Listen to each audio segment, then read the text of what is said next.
BJP ಯಾವ ರೀತಿಯಾಗಿ ಒಂದೊಂದೇ ಚುನಾವಣೆಗಳನ್ನ ಲೋಕಸಭೆ ಎಲೆಕ್ಷನ್ ಆದ ಬಳಿಕ ಗೆದ್ಕೊಂಡು ಹೋಗ್ತಾ ಇದೆ ಅಂತ. ಬಿಕಾಸ್ ರಣತಂತ್ರಗಳೇ ಬದಲಾವಣೆ ಆಗಿರುವಂತದ್ದು. ತಮ್ಮ ರಣತಂತ್ರವನ್ನ ಬದಲಾವಣೆ ಮಾಡಿಕೊಂಡು ಕಾಂಗ್ರೆಸ್ ಅಂದ್ರೆ ಅಲ್ಲಿ ಪ್ರತಿದಿನನೂ ಕೂಡ ಚುನಾವಣೆ ಅನ್ನುವಂತ ರೀತಿಯಲ್ಲಿ ಕಾರ್ಯಕರ್ತರಲ್ಲಿ ಹುಮ್ಮಸ್ಸನ್ನ ತುಂಬಿದ್ದೆ.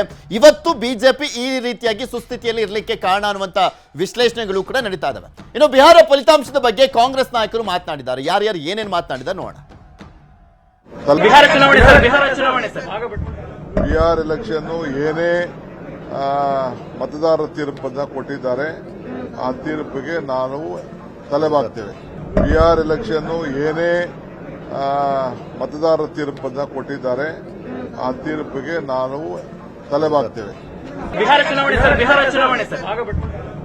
ಎಲೆಕ್ಷನ್ ಏನೇ ಮತದಾರರ ತೀರ್ಪನ್ನು ಕೊಟ್ಟಿದ್ದಾರೆ ಆ ತೀರ್ಪಿಗೆ ನಾವು ತಲೆಬಾಗ್ತೇವೆ.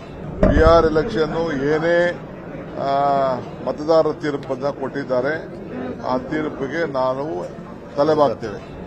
NDA 190ಕ್ಕಿಂತ ಹೆಚ್ಚು ಸ್ಥಾನ ಗೆಲ್ತಾ ಇರುವಂತಹದ್ದು. ನಿರೀಕ್ಷೆ ಮೀರಿ ಗೆಲುವನ್ನು ನಾವು ಸಾಧಿಸಿದ್ದೇವೆ. ಎಲ್ಲರೂ ನಿರೀಕ್ಷೆ ಮಾಡಿದ್ರು ದೊಡ್ಡ ಗೆಲುವಾಗುತ್ತೆ ಅಂತ, ಆದರೆ ಇಷ್ಟು ದೊಡ್ಡ ಪ್ರಮಾಣದಲ್ಲಿ ಗೆಲುವಾಗುತ್ತೆ ಅಂತ ಅಂದ್ಕೊಂಡಿರಲಿಲ್ಲ.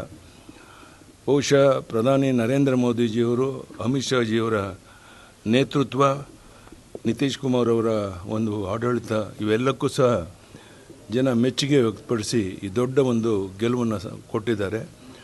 ಅದಕ್ಕಾಗಿ ನಾನು ಬಿಹಾರ್ ಜನತೆಗೆ ನಾನು ಅಭಿನಂದನೆಯನ್ನು ಸಲ್ಲಿಸ್ತೇನೆ. ಬರುವಂಥ ದಿವಸಗಳಲ್ಲಿ ಭಾರತೀಯ ಜನತಾ ಪಾರ್ಟಿ ಎಲ್ಲ ಕ್ಷೇತ್ರಗಳಲ್ಲೂ ದೊಡ್ಡ ಸಾಧನೆಯನ್ನು ಮಾಡೋರಿದೆ. ಕರ್ನಾಟಕದಲ್ಲೂ ಸಹ ಇದೇ ರೀತಿಯ ಒಂದು ಗೆಲುವನ್ನು ಸಾಧಿಸಬೇಕು ಅಂತೇಳಿ ಈಗಲಿಂದಲೇ ಪ್ರಯತ್ನ ಮಾಡ್ತಾ ಇದ್ದೇವೆ. ನೋಡೋಣ ಏನಾಗುತ್ತೆ ಅಂತ. ನಮ್ಮ ಪ್ರಯತ್ನ ನಾವು ಮುಂದುವರಿಸ್ತಾ ಇದ್ದೇವೆ. ಸಹಜವಾಗಿ ಇಲ್ಲಿ ದೊಡ್ಡ ಮಟ್ಟದಲ್ಲಿ ನಿರೀಕ್ಷೆಯನ್ನ ಇಟ್ಕೊಂಡಿದ್ರು RJD ನಾಯಕರು, ಕಾಂಗ್ರೆಸ್ ನಾಯಕರು ಕೂಡ. ಆದರೆ ಆ ನಿರೀಕ್ಷೆಯಲ್ಲಿ ಅರ್ಧದಷ್ಟು ತಲುಪದಂತೆ ಆಗ್ಬಿಟ್ಟಿರುವಂಥದ್ದು. ಇಲ್ಲಿ ವೋಟ್ ಚೋರಿ ಅಂದಂತ ಕಾಂಗ್ರೆಸ್ಸೇ ಚೋರಿ ಆಗ್ಬಿಡ್ತಾ ಅನ್ನುವಂಥ ರೀತಿಯಲ್ಲಿ ಬಿಹಾರದ ಮತದಾರರು ಉತ್ತರವನ್ನ ಕೊಟ್ಟಂತೆ ಕಾಣಿಸ್ತಾ ಇದೆ.